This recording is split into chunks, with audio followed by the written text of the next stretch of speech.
सच्ची बातें बोलते, सच्ची बातें बोलते रखे न मन में मैल, ऐसे मंत्री हमारे भैया लक्ष्मी पटेल।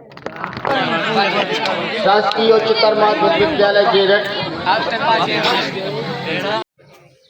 अनुरोध करूंगा कि वे सरस्वती पूजन में हमारे सहयोग करें। माननीय लखन पटेल जी और अन्य सभी वरिष्ठगण ये माँ सरस्वती के पूजन के पश्चात अपना स्वागत समारोह कार्यक्रम किया जाए।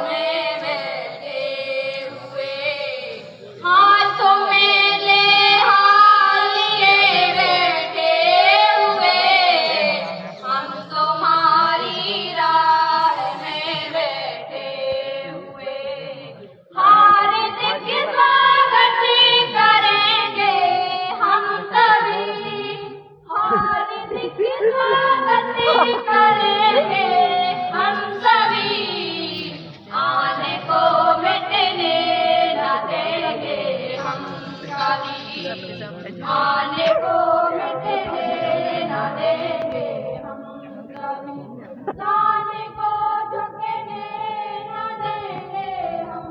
कभी, हम तुम्हारी राह में बैठे।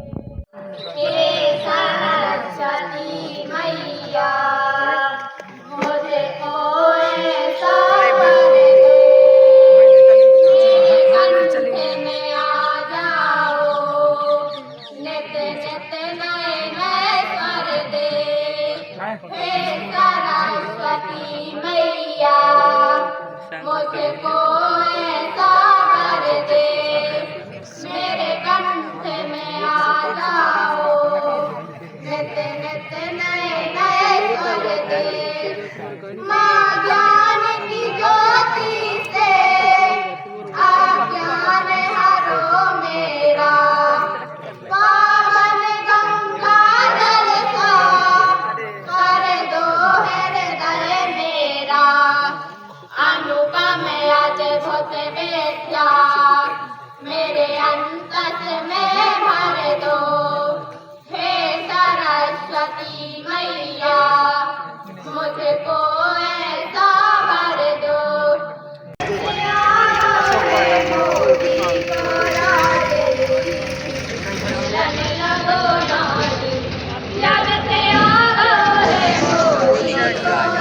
भजन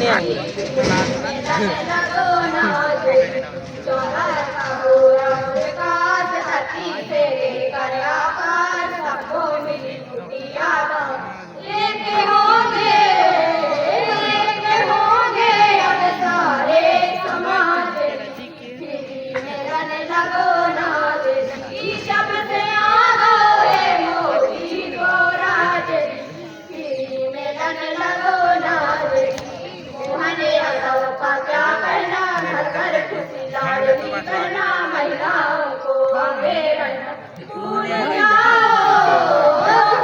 जाओ पुराने रिवाज, मिलन लगो नाजरी, जब से आ गए मोदी को राज, मिलन लगो नाजरी।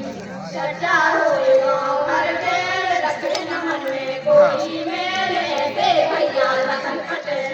चर्चा हुई गाँव भर के, रखे न मन में कोई मेल, ऐसे भैया लखन पटेल।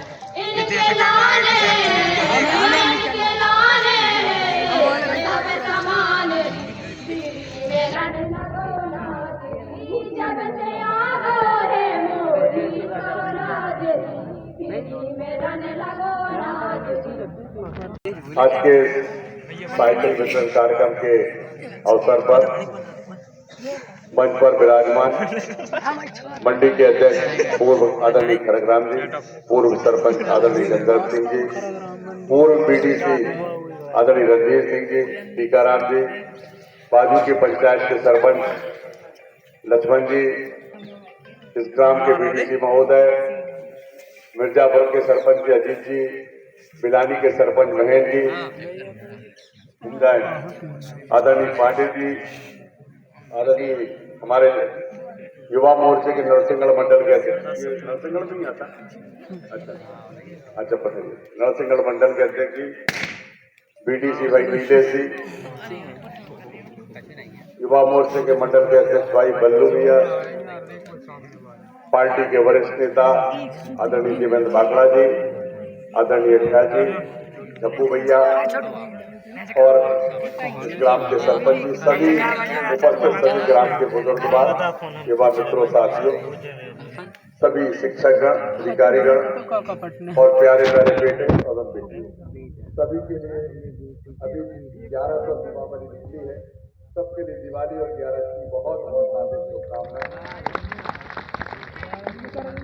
हिंदू धर्म में ऐसा माना जाता है कि 11 के बाद देव उठ जाते हैं और देव उठ करके शंकर जी ने अपना पूरा भार विष्णु भगवान को दे करके और तपस्या में चले जाते हैं और देव उठ करके आप सब पर आशीर्वाद बरसाएं, कृपा बरसाएं, जिससे आप सबका कल्याण हो, पूरे क्षेत्र का कल्याण हो।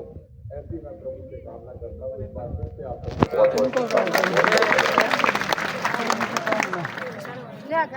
जीरक मेरा कई बार आना, बहुत बार आना होता रहता है। आप सबका स्नेह प्रेम मिलता है, मन गदगद और प्रसन्न रहता है। आप सबका धन्यवाद करना चाहता हूँ। मुझे लगता है चुनाव के बाद ये पहली सभा हो रही होगी जिसमें मुझे सबको सार्वजनिक रूप से धन्यवाद देने का अवसर मिल रहा है। तो मैं इस अवसर का भरपूर लाभ लेकर के आप सबका धन्यवाद और आभार करता हूँ कि आप सबने मुझे आशीर्वाद देकर के और भोपाल भेजा, उसके लिए मैं आप सबका बहुत बहुत धन्यवाद करता हूँ। और इसके साथ साथ विश्वास में दिलाना चाहता हूँ कि आपका आशीर्वाद मिला है तो मैं निश्चित रूप से जो भी काम मुझसे हो सकेगा बन पड़ेगा, मैं यहाँ के लिए और पूरे क्षेत्र के लिए करने का प्रयास करूंगा, ईमानदारी से प्रयास करूंगा। आप भरोसा कर सकते हैं मुझ पर। जो भी काम आप लाएंगे या हो सकता होगा तो पूरे प्राणपण से जुट करके उस काम को करने का कोशिश करूंगा। बहुत अधिक समय नहीं लेते हुए, क्योंकि मैं जानता हूं कि जहां पर भी कार्यक्रम होता तो उस दिन पूरा दिन उथल पुथल होता है और बच्चे भी मुझे लगता है सुबह से कोई सोच रहा होगा आ रहे, कोई कह रहा होगा नहीं आ रहे, कोई कह रहा होगा 2 बजे आ रहे, कोई कह रहा होगा 4 बजे आ रहे। तो क्लास तो आज लगी नहीं होगी, ऐसे ही काम चलता रहा होगा, लगी नहीं, चलो बहुत अच्छा। तो आप सबको एक बात जरूर कहना चाहता हूँ। मैंने सबसे पहले पूछा प्रिंसिपल महोदय से कि कितने बेटे एवं कितनी बेटियां हैं, तो उन्होंने बताया जैसा मेरा अनुभव है, मैं जहां भी स्कूल में जाता हूं उस बात को जरूर पूछता हूं कि उस स्कूल में कितने लड़के और कितनी लड़कियां हैं। एक स्कूल अभी तक मुझे ऐसा मिला है जहां की दर्ज संख्या लड़कियों से 5 लड़के ज्यादा थे। नहीं तो जितने स्कूलों में जाता हूं हर स्कूल की दर्ज संख्या होती है, बेटियां कम से कम 30-40-50, लड़कों की संख्या से ज्यादा दर्ज संख्या होती है पढ़ाई में स्कूल में आती है। तो ये अच्छी बात है। और मैं आपको एक बात बेटियों को जरूर बताना चाहता हूँ कि पहले आपको मालूम होगा 30% आरक्षण था नौकरी में लड़कियों के लिए। अब उसको सरकार ने बढ़ा के हम लोगों ने पिछली कैबिनेट 35% कर दिया, 5% और बढ़ा दिया। अब 100 में 5 लड़कियां और ज्यादा भर्ती हैं। ये इसलिए किया कि सबका मानना है कि बेटा और बेटियों को कोई अंतर नहीं होना चाहिए और जितना अधिकार बेटों को मिलता है उतना बेटियों को भी मिलना चाहिए और अवसर भी पूरा मिलना चाहिए। इसके लिए सरकार लगातार काम कर रही है और उसी सिलसिले में ये जो निर्णय होते हैं वो निर्णय सारे के सारे आप लोगों के हित के लिए किए जाते हैं। मैं एक बात कहना चाहता हूँ बेटियों से और बेटों से सभी कि अब एक तो जो माँ साहब ने बात की प्रिंसिपल साहब, मैं उस बात से 100% सहमत हूँ। आप सब जो लोग बैठे हैं उनसे भी और जहाँ भी मेरी आवाज आ रही है, मैं सबसे निवेदन करना चाहता हूँ कि बच्चों को स्कूल जरूर भेजें जब तक कोई बहुत बड़ा कारण ना हो, कोई वो ना हो, जब तक आवश्यकता न हो तो स्कूल न जाना पड़े, तो उन पर कोई भार न डालें, कोई दूसरे काम की जिम्मेवारी न दें, उनको पूरी छूट दें, उनको पूरा समय दें जिससे वो अपने पढ़ाई में पूरा समय लगा सके। क्योंकि आप नहीं कह सकते इस बात कि यहाँ से कोई कलेक्टर, कोई एसपी, कोई डीएसपी, कोई कुछ भी बन सकता है, और अगर आपने उनका अवसर छीन लिया तो शायद वो पीछे रहने हो जाएंगे। तो उनको मौका दें पूरा। और आपसे भी कहना चाहता हूँ कि आपको मौका मिला है, और ये मौका अगर मिला है तो आपको नहीं पता होगा, आप अपनी कभी मम्मी से पूछना कि जब आप पढ़ती थी स्कूल कहाँ तक आपको किन पढ़ने का मौका मिला था कि नहीं मिला, तो वो यही कहेंगे बेटा जब हम पढ़ते थे तो वहाँ तो 5वीं तक स्कूल था, तो क्या करें, हम पढ़ ही नहीं पाए। यही उत्तर मिलेगा। कहीं कहीं बड़े गांव होंगे तो 8वीं तक होगा, उससे ज्यादा कहीं स्कूल नहीं। लेकिन इस सरकार ने पिछले 20 साल से जो सरकार है, इसने हर 5 किलोमीटर पर स्कूल खोल के 10वीं तक स्कूल खोला, और बहुत सारी जगह मुझे जहां तक याद है 12वीं तक नहीं कराएंगे। 12वीं तक कब से है ये? 14 में आया है, 13 में शुरू हुआ। हायर सेकेंडरी अभी इसी सरकार में 8वीं खुला, 10वीं खुला और 12वीं खुला। अगर आप सोचो, कल्पना करो, ये 10वीं 12वीं यहाँ नहीं होता तो इतनी बेटियां क्या पढ़ पाती? नहीं पढ़ पाती। इतनी नरसिंगा जा पाती, कितनी पथरिया जा पाते, कितने बच्चे बटियागढ़ जा पाते। तो ये सरकार ने व्यवस्था इसलिए दी है कि आप पढ़ लिख करके और अपना भविष्य सुरक्षित करें, और आने वाली पीढ़ी का आपके ऊपर दूसरी जिम्मेवारी होती है। बेटियों के ऊपर खासतौर से दोहरी जिम्मेवारी इसलिए होती है कि जब तक आप यहाँ हो, माता पिता के घर पर हो, तो यहाँ पर भी आपकी जिम्मेवारी है, आप 2 कुल की रक्षा करने वाली है। इस माता पिता के कुल की रक्षा करने वाली हो, और जब ससुराल शादी हो के ससुराल जाती हो तो उस कुल की भी रक्षा करने की जिम्मेवारी आप सब पर होती है। इसलिए बेटियों के ऊपर दोहरी जिम्मेवारी है। तो ये अवसर मिला है कि आप पढ़ लिख करके, जरूरी नहीं कि कोई पढ़ लिख के नौकरी करे, जरूरी नहीं कि कोई पढ़ लिख जाए तो बस सबको नौकरी चाहिए, इसके अलावा कुछ नहीं।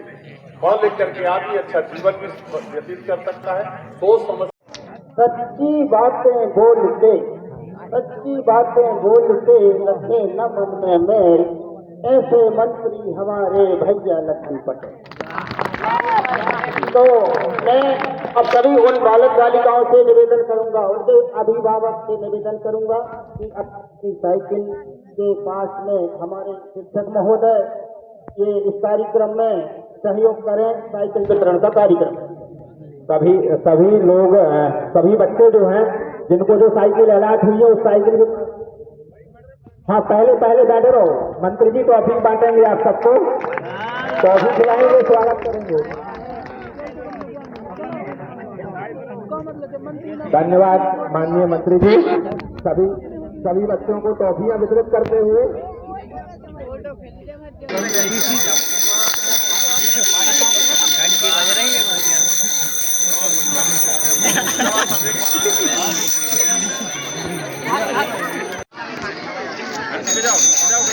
माननीय मंत्री जी को बहुत बहुत धन्यवाद सभी बच्चों की ओर से। आज सभी बच्चे बहुत खुश हैं।